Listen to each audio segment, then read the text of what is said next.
Guys ఈ వీడియోలో నేను సర్వీస్ నో కోర్సు అసలు ఎక్కడ బాగుంటుంది, ఇప్పుడు నేర్చుకోవచ్చా, దీని గురించి కొంత రీసెర్చ్ అనేది నేను మొదలు పెట్టాను. దానిలో భాగంగానే అసలు సర్వీస్ నో ఫ్రెషర్స్కి అసలు కాల్స్ ఉండవనే విషయం నాకు క్లారిటీగా తెలిసింది.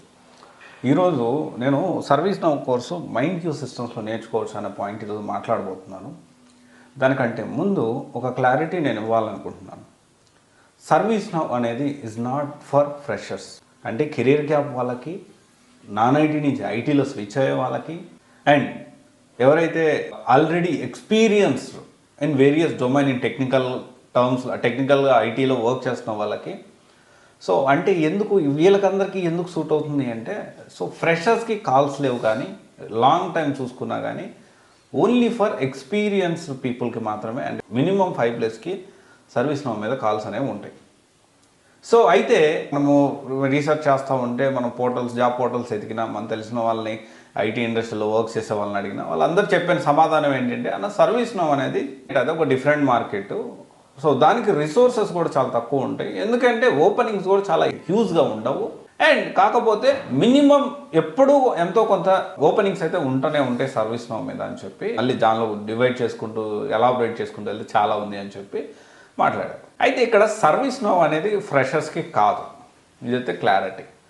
అండ్ ఎక్స్పీరియన్స్ క్యాండిడేట్గా సర్వీస్ నో వెళ్ళాలి అంటే ఖచ్చితంగా డీప్ డ్రైవ్ నాలెడ్జ్ అనేది ఉండాల్సిన అవసరం ఉంది. ఆ నాలెడ్జ్ అనేది ఇక్కడ ఉందా లేదా, ప్రాజెక్ట్స్ అవన్నీ చూసుకుంటూ ఆ నాలెడ్జ్ని గెయిన్ చేసుకుంటేనే మనం జాబ్ వచ్చిన తర్వాత కానీ సర్వే అవ్వడం కూడా ఈజీ అవుతుంది. స్టిల్ మీరు ఎంత చేసినప్పటికీ సర్వైవల్ అనేది కొంచెం కష్టంగా ఉండొచ్చు మేబీ, ఎందుకంటే if you are going with experience. ఇది ఒక క్లారిటీ. ఈరోజు మనం ServiceNow course MindQ సిస్టంలో నేర్చుకోవచ్చు అంటే 100% ప్లేస్మెంట్ అసిస్టెన్స్ అని చెప్పారు, 2 months క్రాష్ కోర్స్ అన్నారు, 2 months of internship on live projects and for freshers అని చెప్పారు, 1 year ఫ్రీ సపోర్ట్ అని చెప్పారు, తర్వాత కొంత కంటెంట్ అది ఇచ్చారు. సో వీళ్ళ వెబ్సైట్ చూసే నేను మాట్లాడుతూ ఉన్నాను. వాళ్ళ వెబ్సైట్లో ఇచ్చిన ఇన్ఫర్మేషన్ ఆధారంగానే మైండ్ క్యూ సిస్టంలో సర్వీస్ నో తీసుకోవచ్చా లేదని ఒక ఓవర్వ్యూ ఇవ్వడానికి ప్రయత్నం చేస్తున్నాను. అయితే ఇక్కడ చాలా క్లియర్గా they have mention 2 months crash course. Crash కోర్స్లో ఏం నేర్చుకుంటారు? సర్వీస్ నో అసలు it is not for freshers, it is for experience.